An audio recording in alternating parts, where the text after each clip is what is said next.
మేడ్చల్ జిల్లా అత్వెల్లి గ్రామంలో భూభారతి చట్టంపై అవగాహన కార్యక్రమాన్ని నిర్వహించారు. ఈ కార్యక్రమానికి ముఖ్య అతిథిగా మంత్రి పొంగులేటి శ్రీనివాసరెడ్డి, జిల్లా కలెక్టర్ గౌతమ్ పోట్రో, రెవెన్యూ శాఖ అధికారులు పాల్గొన్నారు. భూభారతి చట్టం రైతులకు చుట్టమని, ధరణి స్థానంలో కొత్త భూమి హక్కుల రికార్డులను ప్రభుత్వం భూభారతి పేరుతో తీసుకురావడం జరిగిందని అన్నారు.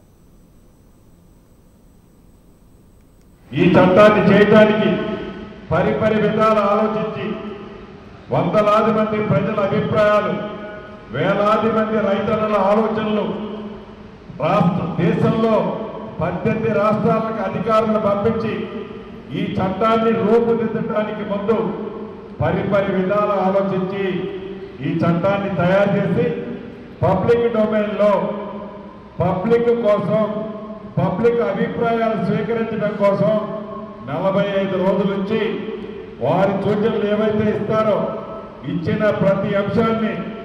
ఈనాటి ప్రతిపక్ష నాయకులు ఇచ్చిన అంశాలను కూడా మంచి ఉంటే ఆ చట్టంలో పెట్టి